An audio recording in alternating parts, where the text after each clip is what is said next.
Good morning, everybody, from the the Lehman. So my friend Rabbi Aaron Alexander would always start his classes from the Liner Beit Midrash. And so that gets stuck in my head because Lehman and Liner sound similar. From the Lehman Center at Congregation Beth Shalom in Squirrel Hill, Pittsburgh, Pennsylvania. We bring you Monday Morning Talmud. We're on page 33b at the very end of Tractate Rosh Hashanah. We're thrilled to have you here. I was about to tell the class, if you've missed previous classes, everything can be found on Congregation Beth Shalom PGH's YouTube channel. You can also go to the video section in the menu of the BethShalomPGH.org website and find all of our videos. Of course, if you're watching this video, then you've already found the videos, meaning I probably don't need to tell you where the videos are. That's very strange because I'm announcing it to our regulars, but those videos do very well. We usually get, 6, 8, 10 people rewatching them, which means the total attendance of this class, hits around 17 to 20, which is great. It's fantastic for a Talmud class. We're going to pick it up roughly where we left off. The Talmud is kind of diving back into issues that they've dealt with before about the basis for the 3 notes, Tekiah, Shavarim, and Teruah, that we do at the high holidays, at Rosh Hashanah specifically, but also during Elul, we use those notes.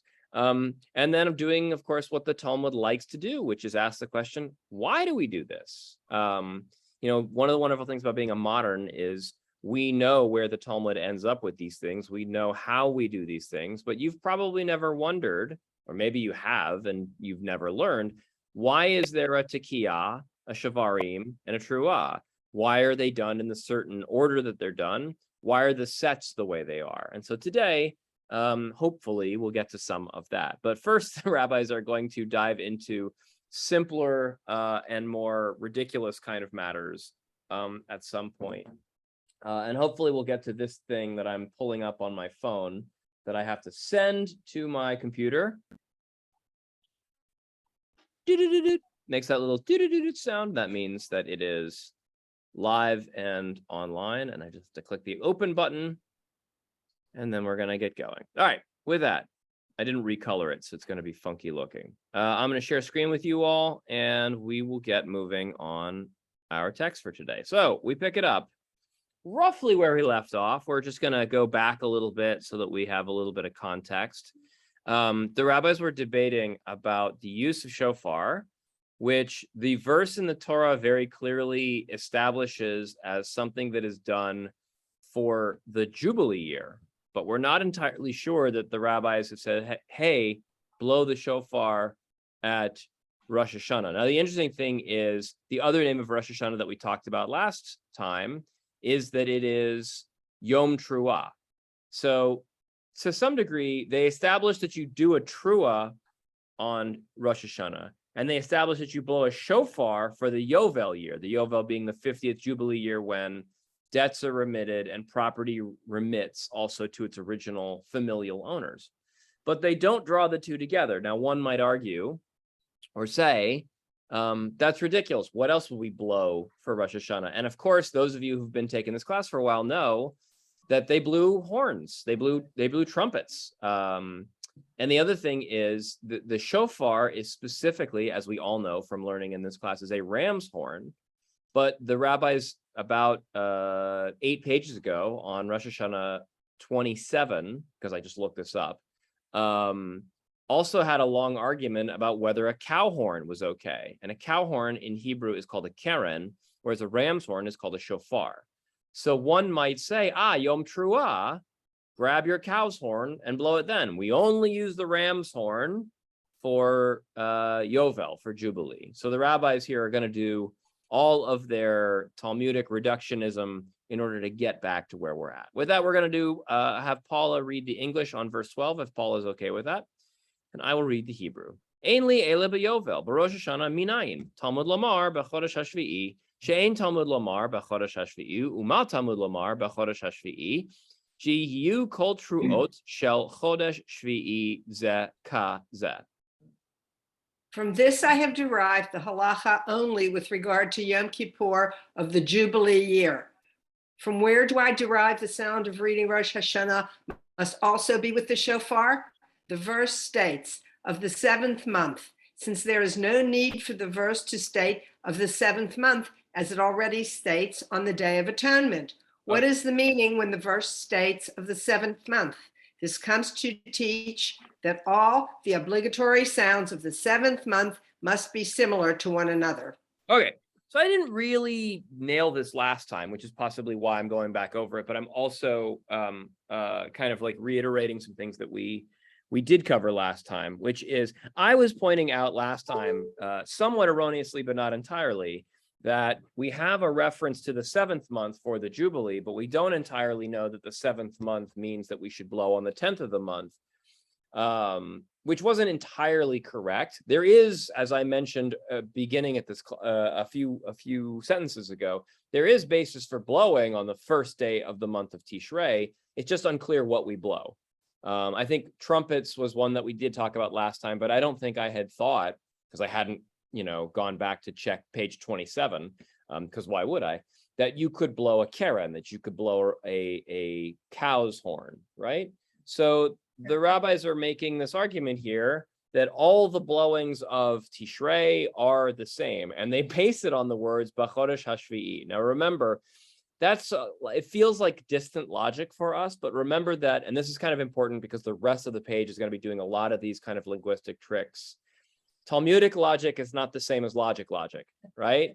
Talmudic logic is very based on if a word appears in a certain place, then that word has specific meaning, right? The logic of the Talmud is if you use a certain word, then that word carries logical weight. All right, Marian wanted to ask something. Go ahead, Marian. Yeah, it doesn't say anything about Yom Kippur in the Hebrew.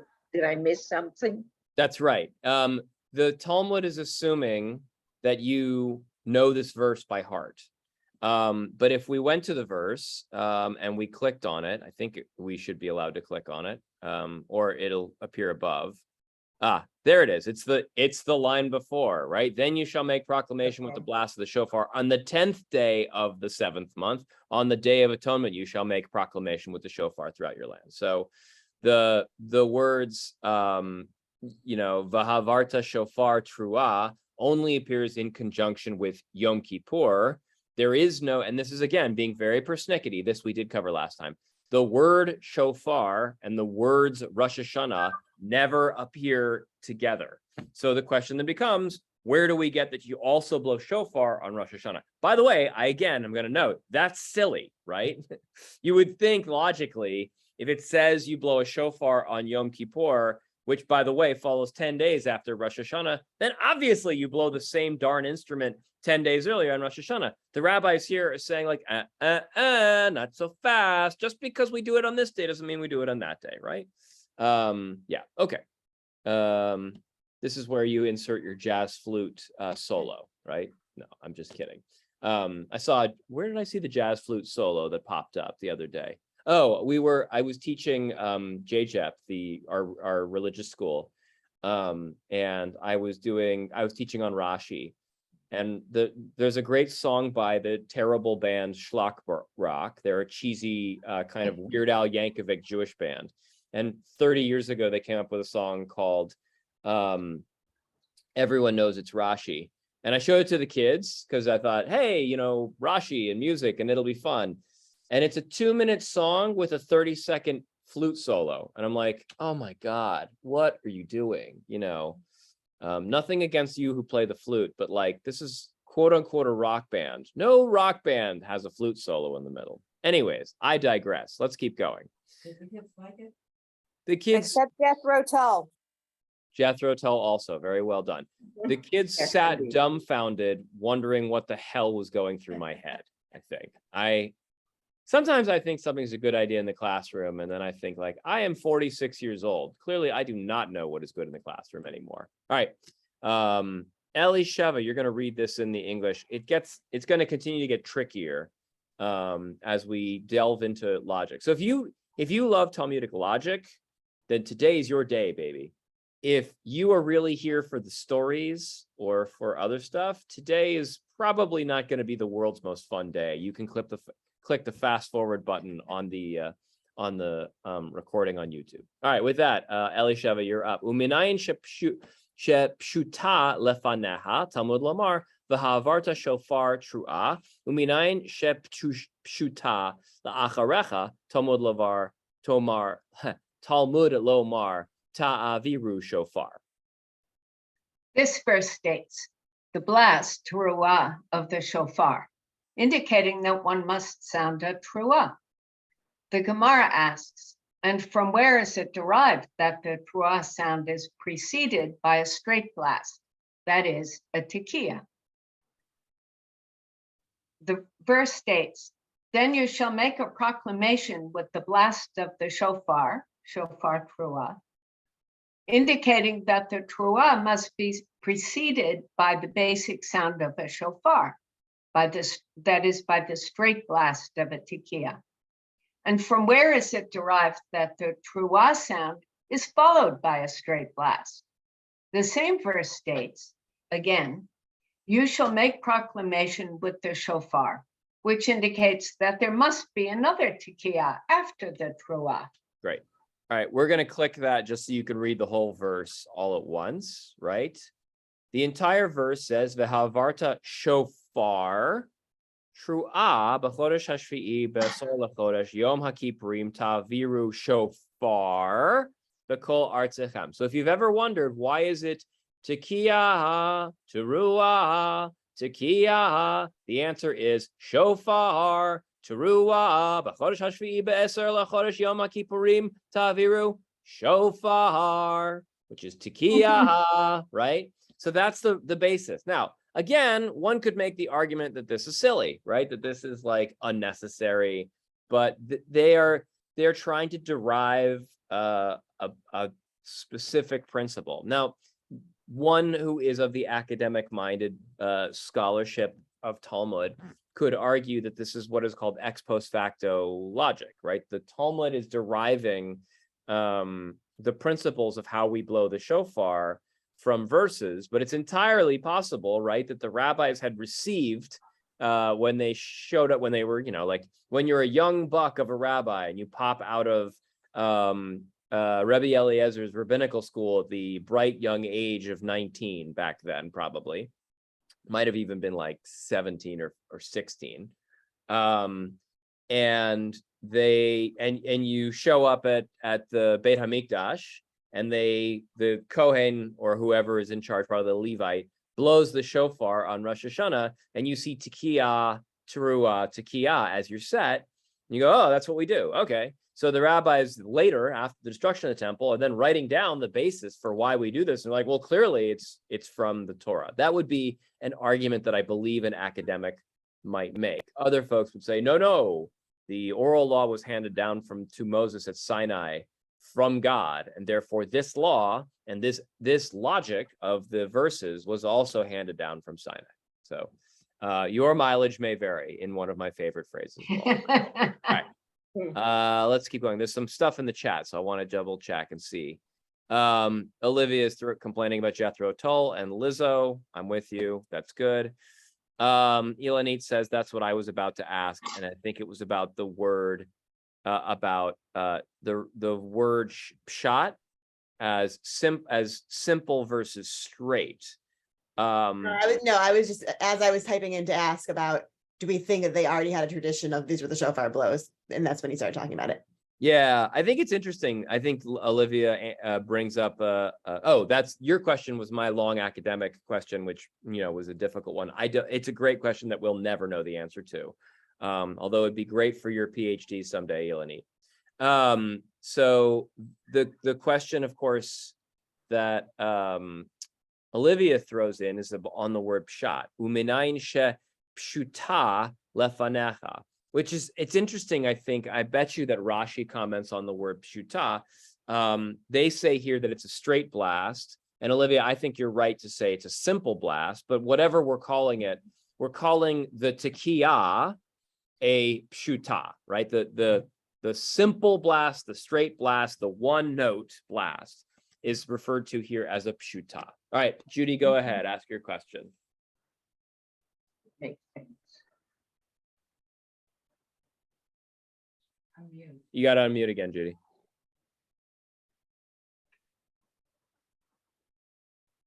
She find it yet?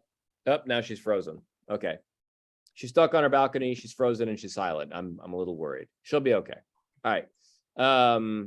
Let's keep going. We'll go on to 14. Thanks for reading, Elisheva. Marion, you're going to read this bit, if it's okay by you.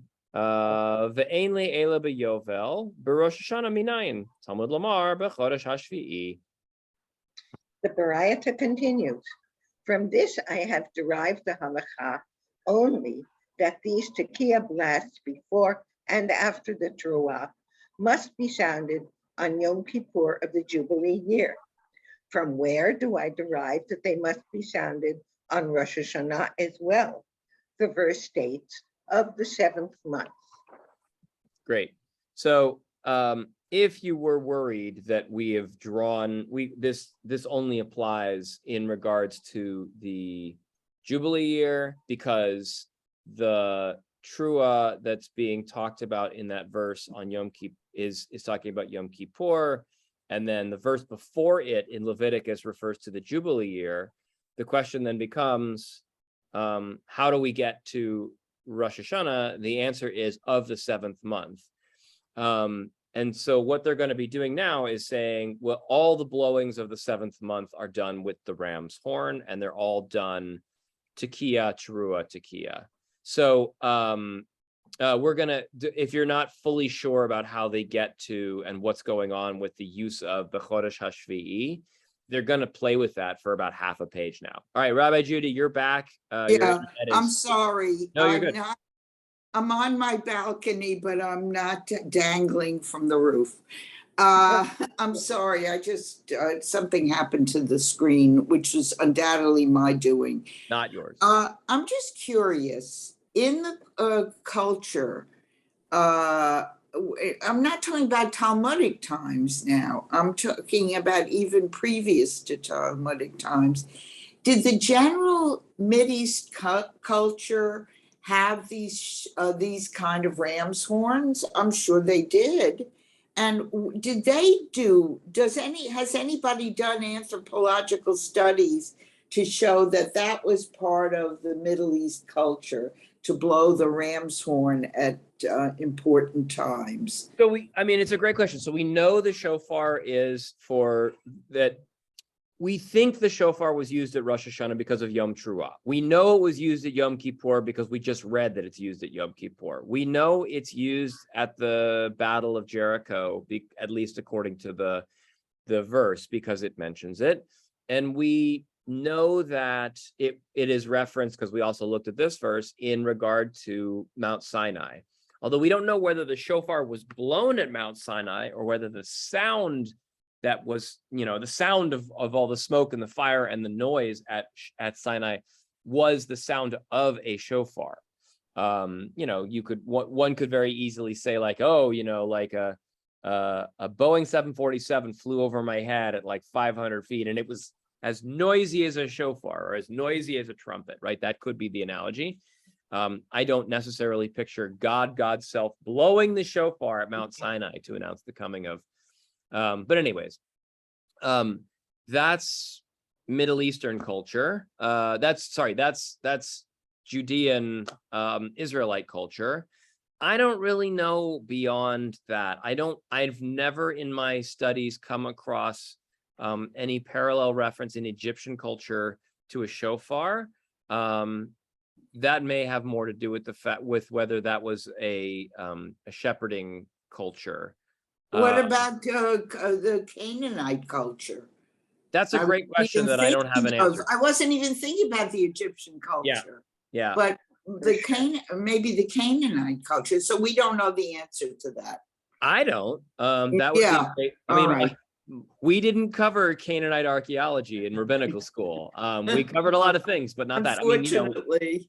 Yeah, we didn't even do one of those cool archaeological dig when I was in rabbinical school. Like when I was in Israel, I did it in college and in my third year at Hebrew University. We did the dig thing, and I did it on my youth trip. And what you do is they hand you a shovel and a bucket, and you dig out some hole in the middle of the ground, and they don't tell you what you're digging necessarily. And then, you know, at some point you pull out a pottery shard and you're like, wow, I found a pottery shard. And they're like, yeah. That's like the candy wrapper of the ancient world. Nobody cares about your pottery shard, kid. But also you can't keep it, right? Then that's the other thing. Oh, we have to file that away. It might be important. Right. You know, it's also garbage, right? Yeah. So anyways, I never No, came. but my thought, and this is totally off, I know it's not Oh, you're part of good. what we're talking about, is that a lot of the no-nos in our Torah and in our in the Chumash and the later writings are a reaction to the pagan culture yuck. There's a lot of yuck going on with our people. In other words, this is what they do, and we don't want to do that. Interesting. Or we change know. the I mean, this is- definition of why it's done. Right. Right. The So Canaanites- they did animal sacrifices Right. to feed the god. We do it to come closer, Keruv. right. Exactly. They had altars. We have altars. Our altars are different than their altars. Maybe they had shofars and we have shofars, but our shofars are different than their shofars. Right. It's a great thesis. Elanit threw something into the chat, which we can click and read later. And then you all, if I have time, we can all debate it next class if we remember a week from now. All right, with that, we're going to keep going. We're going to go to 34a. Judy, you actually happen to be the next wheel in the wheel of on The Price is Right. So you're up to do verse number 1 on 34a. Mazel tov again on turning the page. We're on to page 34. There are only 1.5 more pages in the entire tractate. Woo! We're very close. Okay, we'll do a real proper siyum. Those of you in Israel will also have to have a big party on our behalf when we finally hit the final thing. All right. She'ein Talmud lamar b'chodesh hashvi'i u'ma Talmud lamar b'chodesh hashvi'i she'yihu kol truot hachodesh hashvi'i zeh kazeh. Since there is no need for the verse to state of the seventh month, as it already states on the Day of Atonement, what is the meaning when the verse states of the 7th month? This serves to teach that all soundings of the shofar of the 7th month must be similar to one another. Right. So they basically have established something that logically we pretty much already established, which is if you're talking about blowing a shofar on the 10th of Tishrei, why would you think that on the 1st of Tishrei you blow a different instrument, even though you'd use slightly different words? The answer that they give is the fact that the words B'chodesh Hashvi'i appear in both verses tells us that you use the same instrument because those words were superfluous. That's a great Talmudic move that makes complete internal logic for them, less so for us, but we're going to take it and run with it because we had pretty much already arrived at the same decision. No, Louis Armstrong does not blow the trumpet at Rosh Hashanah while John Coltrane blows a saxophone, or in this case, a shofar at Yom Kippur. Go ahead, Mark. Unmute first. I love the moment where they go, oh, yeah. I have a question about the last part of that section, which says all soundings of the shofar in the 7th month must be similar to one another. You say that it means that we should use the shofar, but I understood it that it meant that they should all sound alike. That's where they're going next.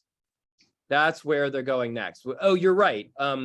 You're right, because we did establish, you're probably right. Thank you. Because the thing that I said is the thing that was probably established 3 or 4 lines ago, last class, which is use the shofar for these things.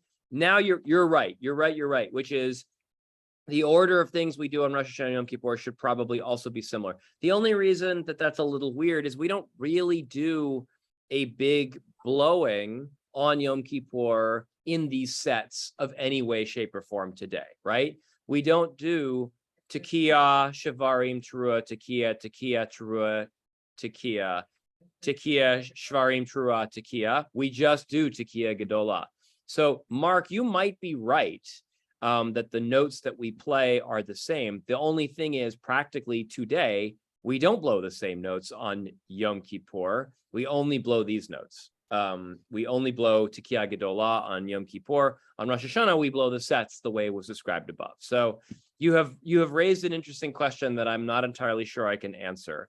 My understanding here is that we're blowing, all the soundings are the same, but they need to be. Now, the other way to read this that Mark, that might solve this problem is to say that the blowing on the Jubilee, which is what the blowing that used to take place at the end of Yom Kippur, that is Tekiah, Teruah, Tekiah, as mentioned above. That might be the logic here. But we're learning, it's very weird. We're learning it backwards. They're like, this is what you do on Yom Kippur and for a Jubilee year. And you import those ideas backwards into Rosh Hashanah. We, of course, don't blow those things for Yom Kippur or for the Jubilee year. We only do them for Rosh Hashanah. When they say the sounding, they don't want different instruments sound. Right. So Dee said, couldn't you understand this as the sounding meaning the instrument? And and my answer to her is yes, that's how I interpreted it. But Mark's interpretation is probably also right. It doesn't really matter, to be honest, because the next verses in the Talmud are all going to deal with what notes do you play. So whether this line refers to which instrument do you play or which notes do you play, they're going to clarify in the next line anyways. So that's how I get out of me being either sloppy or having a different opinion. So yeah, okay. I'm probably not the first person ever to kind of think that out, but Mark makes the more logical move, which is it would be redundant to say that because we'd already kind of established this Chodesh HaShvi'i problem above. I thought it was just kind of clarifying and concluding. Mark, you happen to be the next window open, so why don't you read this in the English for us while I read the Hebrew? Uminayin li shalosh shel shalosh shalosh Talmud lomar v'havarta shofar trua Shabbaton zichron trua Yom trua yeh lechem. And from where it is derived that there must be 3 sets of 3 blasts each. The verse states, then you shall make proclamation with the blast of the shofar Truah, Leviticus 25:9. And another verse states, a solemn rest, a memorial, a blast, Truah, Leviticus 23:24. And a third verse states, it is a day of sounding, Truah, the shofar to you, Numbers 29:1. Truah is mentioned 3 times in these verses, and a Truah is always preceded and followed by a Tekiah. Great. Okay.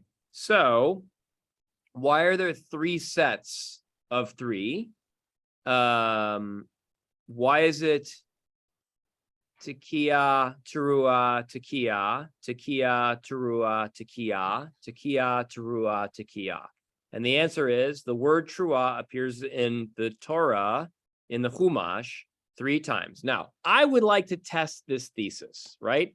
I am going to see in live time, because I didn't have a lot of time to prepare this morning, if the word Teruah only appears 3 times, like the Talmud says. Now, the rabbis are usually right on this. It only appears once in the book of Daniel. We've been doing this wrong for thousands of years, everybody. There's probably a reason why. Faria is very I forgot the finicky. hey. There's Yeah. a hey in Teruah. So yeah, this is never my strong suit. Oh no, why are you doing that? Okay. Note that if you're searching in English as well, putting an S at the end of a word will get you different results than not. The word Teruah appears 4,800 times, which means we should be doing this 4,800 times. No, I'm just kidding. Let's see. It appears twice in the book of Leviticus and 5 times in the book of Numbers. Interesting. So when the rabbis say it only appears 3 times in the Chumash, they are reading around things. Let's look real quick at what these examples are. B'chodesh hashvi'i b'chad l'chodesh mikra kodesh yeh lachem kol melechad avodah lo taso Yom Truah yeh lachem. That's the one in Numbers, and that's the Yom Truah that we use as the basis for Rosh Hashanah. Then in Leviticus 23:24, Daber al bnei Yisrael le'mor b'chodesh hashvi'i b'chad l'chodesh yeh lachem Shabbaton zichron Truah mikra kodesh.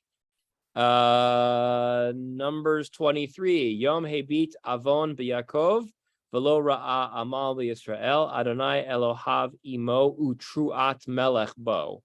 I don't know what that verse is referring to, but they don't use it here. V'avarta shofar truah b'chodesh hashvi'i in Leviticus 25 we just did.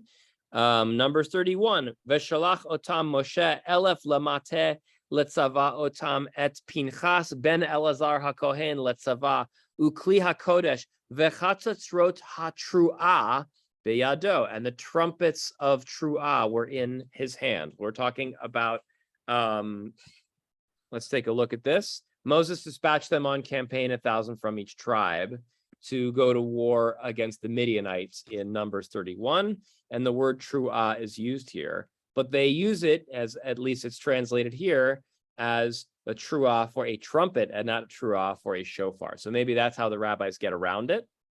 Behave. There you go. And the final one, utakatem truah. Oh, there's two more. Utakatem truah. Let's do it in the order that they appear. Utakatem truah v'nasu hamachanot hachonim kedma.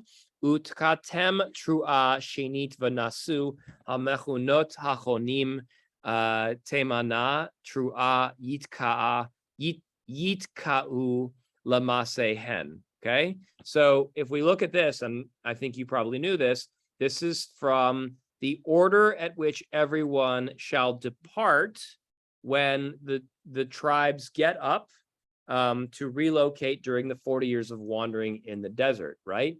And the chieftains shall blow a trumpet, a truah, not necessarily a trumpet, and get moving. Now, there's an asterisk here, so let's see what it says.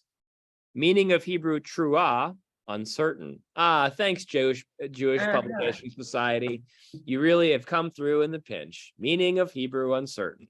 Those are always interesting to see why it's meaning of Hebrew uncertain, but nonetheless, you could make, there is an argument here. Why are you misbehaving? There you go. You could make an argument here that the rabbis are right, because the three truot that they're talking about are specifically mentioning truot that deal with Rosh Hashanah and not stam truot, like the ones that we saw, the blowing of a horn for the king, the blowing of the horn for going out to battle against the Midianites, the blowing of the horn for the tribes rising and departing in order. But you could also argue, hey, guys, there's seven, the word truah appears in the Chumash 7 times. Why not just do 7 sets, right? You could Google the answer to this, but I'm arguing the rabbis are wrong here. Or not that they're wrong, but that they're picking and choosing. They've decided to use these 3, and that's how they pick it. All right, let's keep going. The next person up is Ilanit, if Ilanit doesn't mind reading. If Ilanit isn't knee deep in the laundry or the dishes. All good. All right, here we go. Uminayin liten et amur shel ze bazeh v'shel ze bazeh Talmud lomar shvi'i legazera shava. Since one of these verses deals with Yom Kippur of the Jubilee year, while 2 of them deal with Rosh Hashanah, the Gemara asks, from where is it derived to apply what is said about that verse to this one, and what is said about this verse to that one? With regard to Rosh Hashanah, the verse states, of the 7th month, and with regard to Yom Kippur, the verse likewise states, in the 7th month. It is derived by verbal analogy that any shofar blast sounded on one of these days must also be sounded on the other. Consequently, on each day, one must sound 3 sets of tekiah, truah, tekiah. Okay. So that, by the way, this is me, the previous verse was me playing to try and figure out, well, the word truah shows up 7 times. Let's just blow it 7 times. And the rabbis here in this line start to clarify why you don't blow it 7, but rather 3, right? You blow it twice because in the verse on Rosh Hashanah, it says the word teruah. But there's one time where it appears in conjunction with Yom Kippur. So why don't you blow 2?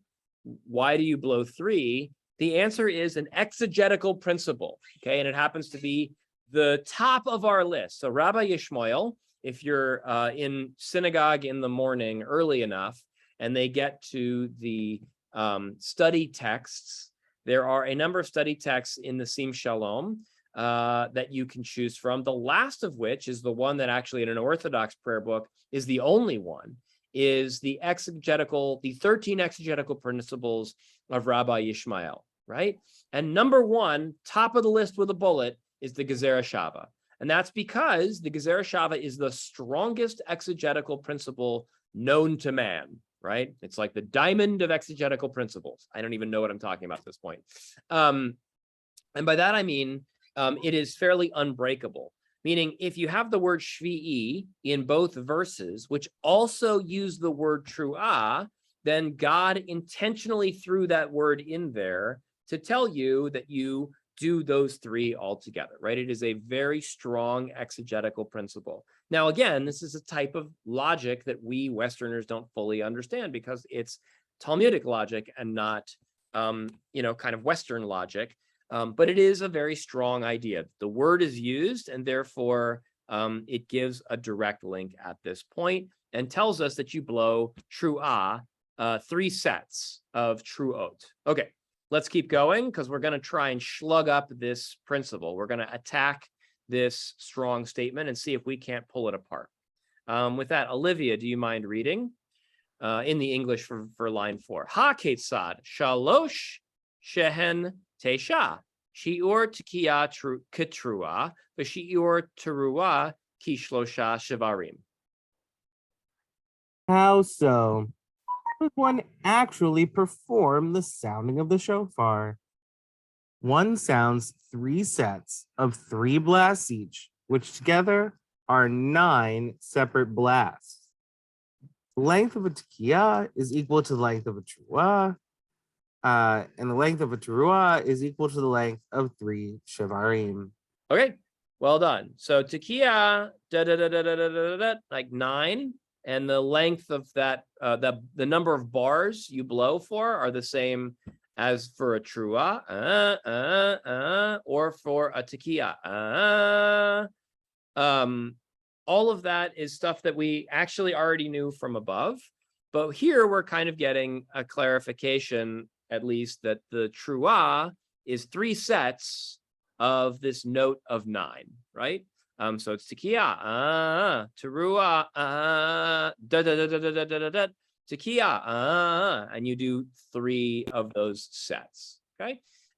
They state that pretty matter-of-factly, which is pretty interesting because the section above is in Hebrew, which means it's from the Mishnaic era, or probably was a Mishnaic text that's re-imported here. And when we get ha ketzad, it very strongly implies that this section here is from the Gemara, meaning it is a later text. It is from the Amoraic period, which implies that perhaps in the Mishnaic period, they didn't exactly do it this way, or maybe it implies that they did do it this way because the rest of this is in Hebrew. All right, I don't know if that was interesting to anyone, but it's interesting to me. Like, when did these notes develop in exactly this way? By the way, we were at JJEP a couple weeks ago for the first day, and someone said, all right, now's the time when we blow the shofar. And the person stood up and blew the shofar, and it just went, and we were done. And being someone who comes to regular minyan at Beth Shalom, I know that, and having also gone to rabbinical school and knowing that we did a set, right, as throughout the month of Elul, I was like, that's not what we do. And so I just went back and double checked in the Luach, which is the kind of like simple guide to what you do every day in synagogue. And I sent a picture of that to JJEP and was like, hey, from now on, let's do it the way everybody else in the world does. And they're like, cool, great, thanks a lot. So actually we did it as an educational piece with the Hebrew school just this week. We were like, hey, these are the sets we do. And this is what the notes are. Everyone repeat after me. Tekiah, tekiah, right? Yeah. So good job, everybody. So, the kids learn something from that moment. Now, there's always a moment for learning, especially when you don't exactly do it the right way. But nonetheless, my point still stands, which is blowing the shofar d'oraita fulfills the mitzvah. Even if you probably don't do the right notes in the right order at the right time and with the right length, right? Lahatchila, you should do it the right way. But diavad, you're probably fine. Okay, here we go. Hi, Tana. I don't remember who. Did I assign anyone to read this? Let's go down. I think it's Paul has already read. Noreen has not read yet. Noreen, let's hear you. Hi, Tana. Great. I'm going to do the Hebrew first, or the Aramaic. Hi, Tana. Meikra matai la behekesha. Bahashta metai la begzera shava. Ha ka'amar. Hachi ka'amar, excuse me. I lav gezerah shava havi matina la behekesha. Hashta da'ate begzerah shava Hekesha la tzarich. The Gemara analyzes the Baraita. This Tana initially derives his halacha from juxtaposition based on the phrase of the seventh month, which teaches that every sounding of the shofar in the seventh month must be alike. And now he derives this halacha that one sounds 3 tekiah, teruah, tekiah sets by verbal analogy from the recurrence of the term seventh. How can the Tana change his method of derivation in the very same Baraita? The Gemara explains that this is what the Tana is saying.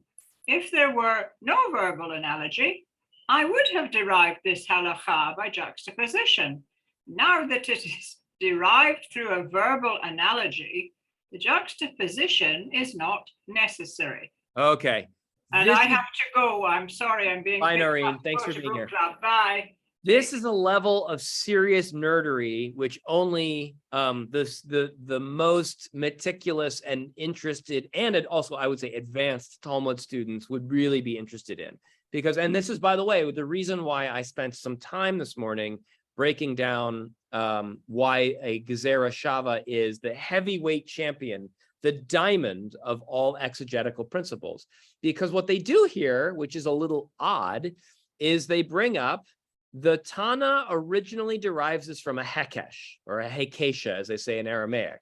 And the reason that that's strange is if you look at Rabbi Yishmael's 13 exegetical principles, a hekesh does not appear, right? A hekesh is a juxtaposition, as it said here. I don't think, by the way, any of the translations of hekesh as juxtaposition or Gezerah Shava as verbal analogy particularly help us. What we really need to know here is a Gezerah Shava is an extremely strong legal move. A hekesh is a weak move. And the question then becomes, what the hell are we talking about at this point? And the rabbis are basically saying, like, maybe this isn't a derived from a Gezerah Shava, maybe it's derived from a hekesh. Now with that, I'm going to show you an explanation in Jastro of what a hekesh is.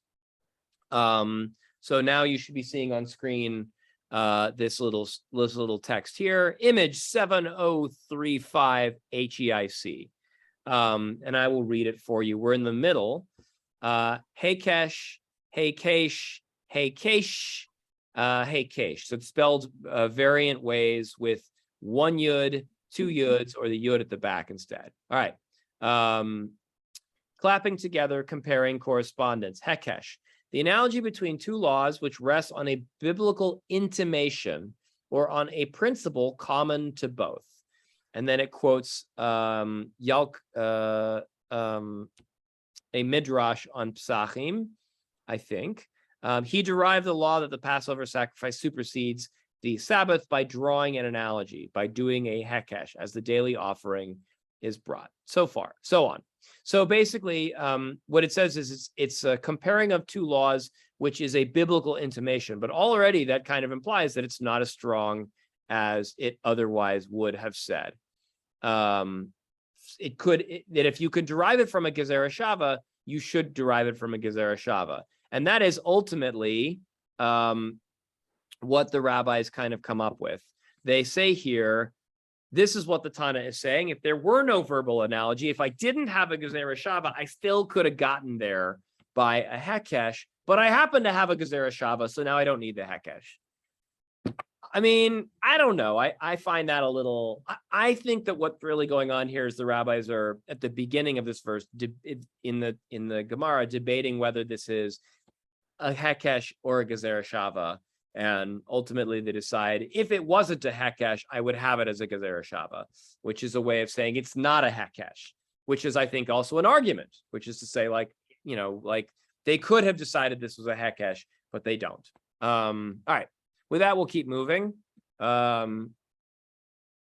With that, we turn it over to, everyone's read except Erica. Erica, do you want to read?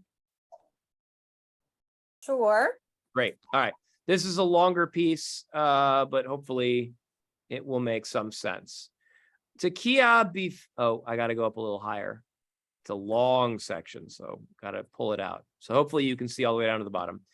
V'hai tana meta la gezerah shava memidbar. Ditanya utakatem trua. Tikia bifnei atzma utrua bifnei atzma. Ata omer tikia bifnei atzma utrua bifnei atzma. O eno ela tikia trua achahi kishehu omer bahakil et hakahal tik u velo tiri u. Havi omer tikia bifnei atzmo utrua bifnei atzmo. The Gemara comments, and the following Tana derives this halacha by verbal analogy from the sounding of the shofar in the wilderness, as it is taught in the Baraita, that the verse, quote, and you shall sound utekatem a tuhuah, Numbers 10:5, indicates that a tekiah is its own sound and a teruah is its own sound. Do you say that a tekiah is its own sound and a teruah is its own sound? Or perhaps is it only that a tekiah and a teruah are one and the same? That is, the two terms are synonymous. When it says, but when the assembly is to be gathered together, you shall sound a tekiah, titkue, but you shall not sound a teruah, tari'u, Numbers 10:7. You must say that a tekiah is its own sound and a teruah is its own sound. Okay, so they do some logic here that's kind of interesting, which undoes some of my logic from before, or at least attacks some of the basic non-Talmudic logic that I was applying before, which is, all right, they use the word shofar and they use the word teruah.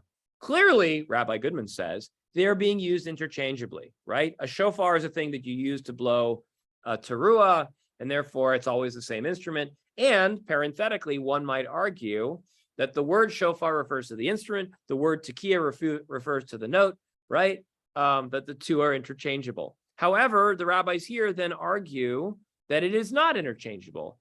There is a line in Numbers 10:5 that says a tekiah is its own sound and a teruah is its own sound. And then the rabbis continue.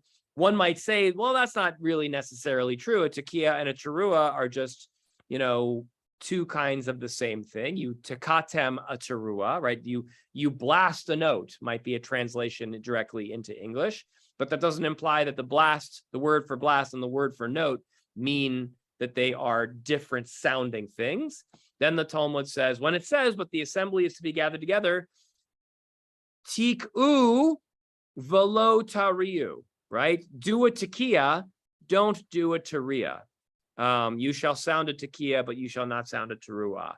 And that teaches that a tekiah is its own sound and a teruah is its own sound. So the rabbis have really done a number here at pulling apart these two kinds of words and saying they each have specific meaning. Let's not get intellectually sloppy and pretend like everything is the same all the time, okay? Hopefully this helps you. They're really, really drilling down hard to try and make the claim that tekiah, shivarim, and teruah have biblical precedent and uniqueness to them, and one must not confuse one for the other. All right, let's keep going. With that, we're going to go back up to Paula. Uminayin shepshuta lifneha, Talmud lamar, utakatem teruah, uminayin shepshuta la'acharecha, Talmud lamar, teruah yitka'u. And from where is it derived that a teruah is preceded by a straight blast, i.e. a tekiah? The verse states, and you shall sound a teruah, which indicates that one must first sound a tekiah and then a teruah.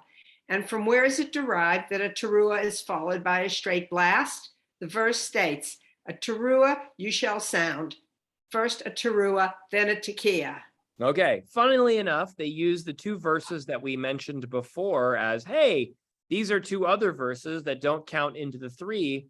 Why not use them too? And the answer is, hush up, Bubala. We're not talking to you right now.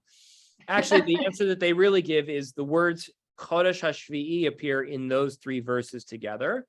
We are going to find a use for Rabbi Goodman's other extraneous verses, the four that didn't make it into the basis for the seven. And the uses of those verses, specifically Numbers 10:5 and 10:6, the other two teruahs, two of the other two teruahs that we found, are going to be used in arguing the order of why we do tekiah, teruah, tekiah. All right, let's keep going. Now we're back up to Elisheva. Rabbi Yishmael, we're making a lot of progress, mostly because this is very like strict, logical stuff. And it's trying to establish a principle that we basically already know, which is why we blow in the order we blow, why we blow the notes that we blow. Rabbi Yishmael beno shel Rabbi Yochanan ben Baruka Omer, Eino tzarich harehu Omer, utakatem trua shenit, she'ein Talmud lomar shenit, uma Talmud lomar shenit, ze bana'av, shekol makom shene'amar trua, tehe tekiya shniya la. Ainli ele bamidbar, barosh Hashanah minayin, Talmud lomar terua legazera shava. Rabbi Yishmael, son of Rabbi Yochanan ben Baruka, says, this derivation is not necessary, as the verse states, and you shall sound utekatem, a trua, a second time. As there is no need for the verse to state a second time, since it is clear from the context that this is the second trua, what is the meaning when the verse states a second time? This is a paradigm of the principle that all places where it is stated trua, a tekiah should be second to it. I have derived this halakha only in the wilderness. From where do I derive that the same applies to Rosh Hashanah? The verse states trua with regard to the wilderness, and the verse states trua with regard to Rosh Hashanah. This comes to teach by verbal analogy that the halakha of one applies to the other. Great. Okay, so what happened? We get, again, another legal exegetical principle being applied here in order to get to where we go, where a word is seemingly superfluous, right? Why does the verse in Numbers 10:6 use the word shenit, which we don't really need? You shall sound the trua a second time. We already knew it was the second time. You mentioned it in verse 10 that you blow the thing. So why the word shenit here? The move that they make is that in all places, a terua should be second to, whenever there's a terua, a tekiah should be second to it. The shenit doesn't apply to the time in the desert when the Israelites are blowing a shofar in order so that they should get up and move camps, but rather the word shenit is an exegetical principle being relocated to another place in the Torah to tell us that every time you get a terua, you should follow shenit afterwards, secondary to it, with a tekiah. So they're kind of like taking the words out of context because they were superfluous in the first place, if that makes any sense. There's a word here that's interesting in the English. This is a paradigm of the principle.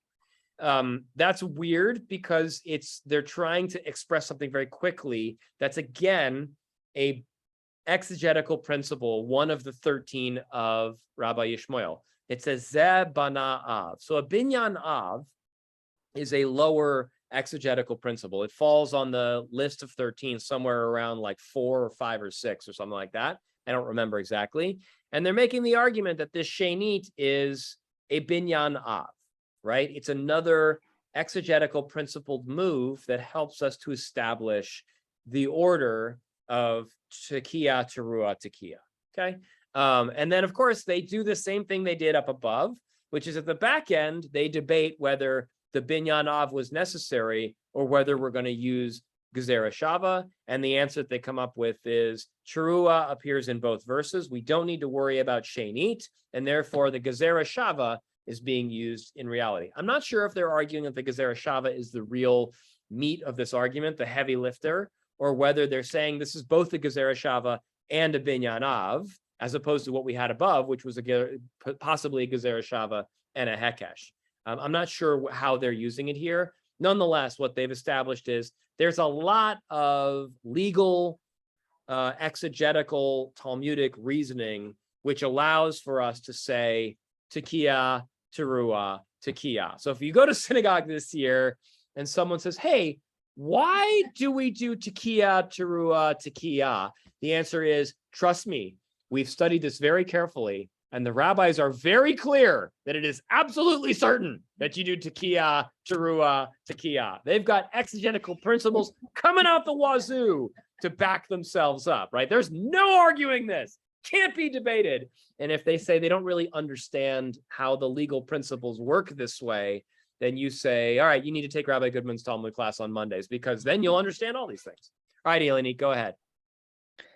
So, is where I'm at now is that maybe it's problematic that we have more than one way of deriving it, because if we already have it from a Gezerah Shava, and I think you can correct me if I'm wrong, that the idea that all of the Gezerah Shavas were passed down from Sinai.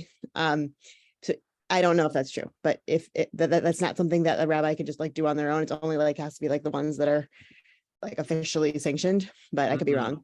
But if that's the case, then that we already have established it from the Gezerah Shava, then now we still have this problem of the word sheni being superfluous. Like it's problematic that we have two different ways of getting to the same place. Kinda, right. I think one of the things the rabbis are doing here is your question is 98% of the answer, in that like you're asking a question that the rabbis internally are also asking, and they're really kind of struggling with, which is, why are we debating Binyan Av and Hekesh when we already have Gezerah Shava, right? Like it's like the weightlifter at the Olympics who lifts 200 kilograms. And then you're like, all right, pick up the bar and lift 180. You're like, I don't need to lift 180. I just lifted 200, right? But you know, there is an argument for why you would say it, which is like, you could derive it another way, right? You could do it. I guess my point is, but now we have a problem, because we can say like, well, why is there a bar, filled with loaded up with 180 there, right? This needs to be there for a reason. That's right. That's right. And I think that's the argument that they're making. And the counter argument that they're making is some of the rabbis, and by the way, why I think it's quoted in the name of Rabbi Yishmael, son of Rabbi Yochanan ben Baroka, is he may be arguing here, it's not a Gezerah Shava, right? He's arguing it's not a Gezerah Shava, which, to your point before, that all the Gezerot Shavot are biblically mandated, handed down from Moses to Moses at Sinai. If that's true, then Rabbi Yishmael should have never said this. But perhaps the idea that Gezerah Shavas are all handed down at Sinai is one that develops later, and not all the rabbis agree to that, right? We're disagreeing about the disagreement of the way of getting to the thing that we all agree about. So that's all the time we have for today. We even went over a minute, but we really had some fun today of pulling apart some really funky, kind of convoluted, difficult stuff. And you started to play with the legal reasoning. If this was tricky and it really didn't make all that much sense to you, I think you probably understood it on the surface level, which is about all you really need to do, which is understanding that the legal reasoning of Talmud has rules that need to be applied, and you can't just play fast and loose and send John Coltrane up there with a shofar and say, blow that horn, baby, and have a good time with it, right? It's got to be circumscribed and in a certain way. And we'll continue to argue exactly what the certain way is and why it's derived that way starting next class. See yins later.